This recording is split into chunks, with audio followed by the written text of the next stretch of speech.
Hello दोस्तों, हमारे channel अनमोल निवेश में आपका स्वागत है। हम इस चैनल पर माइक्रो कैप, स्मॉल कैप तथा मिड कैप शेयरों के बारे में बात करते हैं जो अगले 3 से 5 साल के अंदर मल्टीबैगर बन सकते हैं। कोई भी कंपनी मल्टीबैगर बनने के लिए उसको अपने एक्सपेंसेस कंट्रोल करने होते हैं, अपने एक्सपांशन प्लान्स अच्छी तरीके से एग्जीक्यूट करने होते हैं, टाइम पे एग्जीक्यूट करने होते हैं, अपने सेल्स और नेट प्रॉफिट में कंसिस्टेंटली राइट्स दिखाना होता है, तभी जाके कंपनी मल्टीबैगर बन सकती है। इसके अलावा अन्य कई सारे पॉइंट्स हैं जो कंसिडर करने पड़ते हैं, तभी जाके कंपनी मल्टीबैगर बनती हैं।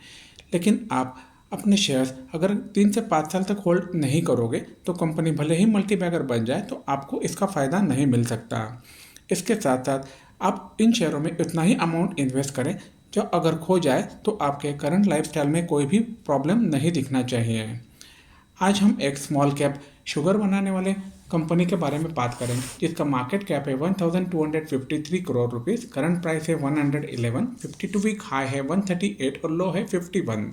स्टॉक का पीई और इंडस्ट्री पीई है 13.7, डेट टू इक्विटी रेशो है 1.82%। ये काफ़ी ज़्यादा है, ये कोई काफ़ी गौर करने वाली बात है कंपनी के फाइनेंशियल्स के हिसाब से। इसका फेस वैल्यू है 1 रुपी, आरओई है 60.6 और आरओसीई है 27.3। प्रमोटर होल्डिंग है 44.4%, नेट प्रॉफिट है 103 करोड़ रुपीस, एफआईआई होल्डिंग है 2.26%। हाल ही में पिछले करंट क्वार्टर में एफआईआई ने अपना होल्डिंग बढ़ा दिया है 1.59% से। कंपनी के कंपाउंडेड सेल्स ग्रोथ की अगर बात की जाए तो हम देख सकते हैं इसका टीटीएम आ रहा है 58%, पिछले 3 साल में 27%, 5 साल में 23 और 10 साल में 10%। यही सेल्स ग्रोथ ट्रांसफर हुआ है प्रॉफिट ग्रोथ में, इसलिए टीटीएम आ रहा है 138%, पिछले 3 साल में 96%, 5 साल में 29% और 10 साल में 20%। और आपको पता है कंपनी का प्रॉफिट बढ़ता है तभी कंपनी का शेयर मार्केट में भाव बढ़ता है। इसके कारण से स्टॉक प्राइस सीएजीआर आ रहा है एक साल में 119%, पिछले 3 साल में 109%, 5 साल में 56 और 10 साल में 28%। रिटर्न ऑन इक्विटी भी अच्छी तरह से बढ़ रहा है, पिछले साल में ये दिख रहा है 61%। कंपनी के बिजनेस डिटेल की अगर जानकारी ली जाए तो इनका मेन प्रोडक्ट है वाइट क्रिस्टल शुगर जो हम हमारे डेली खाने में इस्तेमाल करते हैं। इसके अलावा company bagasse, filter cake, final molasses भी मैन्युफैक्चर करती है। कंपनी ने अलग से अपना को जनरेशन इलेक्ट्रिसिटी प्लांट भी लगाया हुआ है 44 मेगावाट पावर का, जिसमें से 50 मेगावाट वो अपने पावर कंजम्पशन के लिए इस्तेमाल करती है और 28 मेगावाट जो बचते हैं वो नेशनल ग्रिड में जमा कर देते हैं। इसके अलावा कंपनी ने दो डिस्टिलरीज लगाए हुए हैं जिसका कंबाइंड कैपेसिटी है 75,000 लीटर्स पर डे। ये कंपनी मैन्युफैक्चर करती है इन डिस्टिलरीज के साथ में ethanol, rectified spirit, malt spirit, extra neutral alcohol इत्यादि।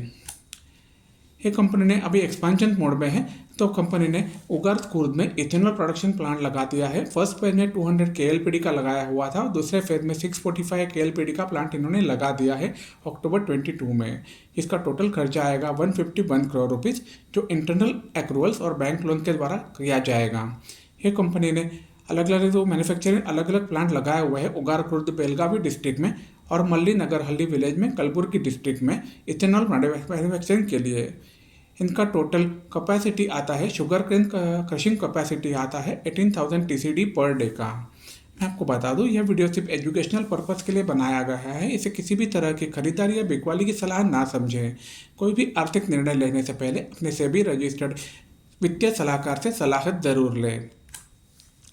कंपनी के क्वार्टरली प्रॉफिट और लॉस अगर की बात की जाए तो हम देख सकते हैं कंपनी का सेल्स था मार्च 20 में 226 करोड़ रुपीस, ऊपर नीचे होते हुए ये हो गया है मार्च 22 में 363 करोड़ रुपीस, जून 22 में 335, बाद में 256 और हाल ही में मार्च 23 में ये हो गया है 608%।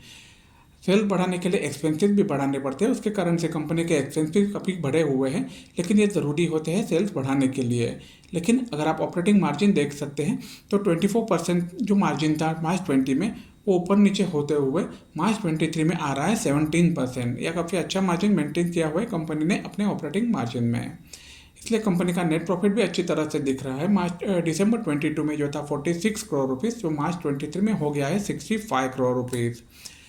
कंपनी के ईयरली प्रॉफिट और लॉस की अगर बात की जाए तो हम देख सकते हैं मार्च 13 में कंपनी का सेल्स था 718 करोड़ रुपीज़ जो ऊपर नीचे होते हुए मार्च 20 में हो गया है 870 करोड़ रुपीज़ जो पिछले साल के मुकाबले 16% ज़्यादा था। इसी तरह से बढ़ते हुए मार्च 21 में ये 10% बढ़ के हो गया 956 करोड़ रुपीज़, मार्च 23 में ये हो गया 1794 करोड़ रुपीज़, 58% ज़्यादा है मार्च 22 के हिसाब से। इनके एक्सपेंसेस जो है वो भी बढ़े हुए हैं। मार्च 20 में ये थे 802 करोड़ रुपीज़, जो 15% ज़्यादा है पिछले साल के मुकाबले। मार्च 21 में 888 करोड़ रुपीज़, 10% ज़्यादा है। मार्च 22 में 1038% ज़्यादा है, 17%। और मार्च 23 में ये हो गए हैं 1.1586%।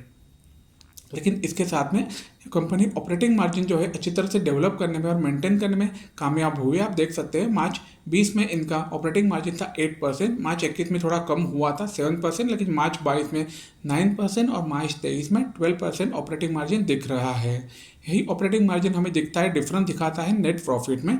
मार्च 20 में यह कंपनी का नेट प्रॉफिट था 14 करोड़ रुपीज़, जो पिछले साल के मुकाबले 3.5 टाइम्स ज़्यादा था। मार्च 21 में ये 17 करोड़ हो गया है, 21% बढ़ के। मार्च 22 में ये 154% बढ़ के 43 करोड़ हो चुका है। और मार्च 23 में 140% बढ़ के ये हो गया है 103 करोड़ रुपीज़। अभी हमने जो बातें की वो आपको ग्राफिकल रिप्रेजेंटेशन में ज़्यादा अच्छी तरह से समझ आएगी। कंपनी के बैलेंस शीट की अगर बात की जाए तो हम देख सकते हैं मार्च 13 में कंपनी के रिजर्व थे 105 करोड़ रुपीज़, जो ऊपर नीचे होते हुए मार्च 20 में हो गए 52 करोड़ रुपीज़, जो पिछले साल के मुकाबले 12% ज़्यादा है। ये मार्च 21 में 31% बढ़ के हो गए थे 68 करोड़ रुपीज़। मार्च 22 में 60% बढ़ के हो गए 109 करोड़ रुपीज़। और मार्च 23 में 91% बढ़ के ये हो गए हैं 208 करोड़ रुपीज़। ये काफ़ी अच्छी ग्रोथ मेंटेन की है कंपनी ने अपने रिजर्व में।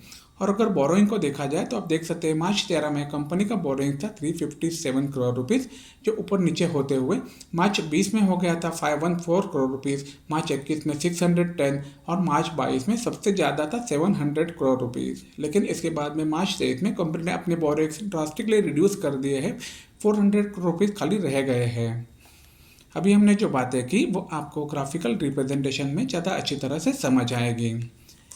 कंपनी के शेयर होल्डिंग पैटर्न की अगर बात की जाए तो हम देख सकते हैं कंपनी का प्रोमोटर्स के पास थे सितंबर 20 में 45.22% शेयर्स, वो ऊपर नीचे होते हुए मार्च 23 में हो गए थे 44.36% और जून 23 में भी फिलहाल 44.36% प्रमोटर्स ने अपने पास रखे हुए हैं।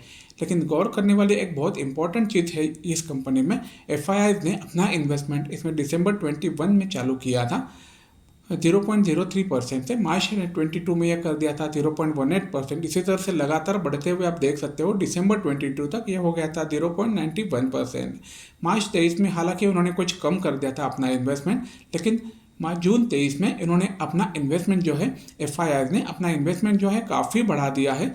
मार्च 23 में ये था 0.67%, उसके कंपैरिजन में जून 23 में इन्होंने कर दिया है 2.26%। यह काफ़ी बड़ी छलांग लगाई है FII ने अपने इन्वेस्टमेंट में, ये पर्टिकुलर कंपनी में।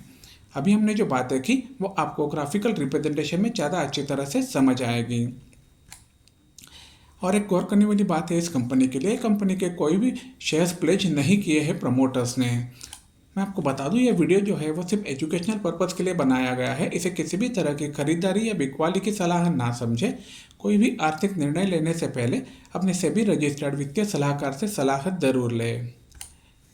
कंपनी के एक साल के प्राइस चार्ट की अगर बात की जाए तो आप देख सकते हैं कंपनी अच्छी तरह से कंसिस्टेंट परफॉर्मर है। इसके लिए कंपनी का भाव जो है अच्छी तरह से बढ़ रहा है और यही चीज़ हमें दिखती है कंपनी के ऑल टाइम चार्ट में। कंपनी का भाव जो जैन 2006 से देखते हुए ऊपर नीचे होते हुए एक पर्टिकुलर रेंज में भी चला, बाद में ऊपर चला गया, वापस से नीचे आ गया, क्योंकि कंपनी का जैसे ही रिजल्ट अच्छा पूरा आता है उस हिसाब से कंपनी का भाव ऊपर नीचे चलता रहता है। लेकिन जैन 21 के बाद में आप देख सकते हैं कंपनी के कंसिस्टेंट रिजल्ट अच्छे आने लगे हैं। इसके लिए कंपनी का भाव कंसिस्टेंटली ऊपर जा रहा है।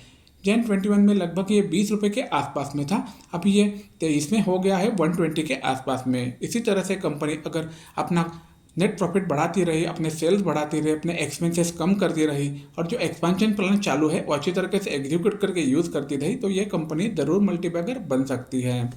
हम जिस कंपनी की बात कर रहे हैं उस कंपनी का नाम है उगार शुगर वर्क्स लिमिटेड। ये कंपनी शुगर और industrial portable alcohol, ethanol generation और डिस्ट्रीब्यूशन ऑफ इलेक्ट्रिसिटी का काम करती हैं। अगर आपको ये वीडियो पसंद आया हो तो लाइक करें, कमेंट करें, शेयर करें, सब्सक्राइब करें।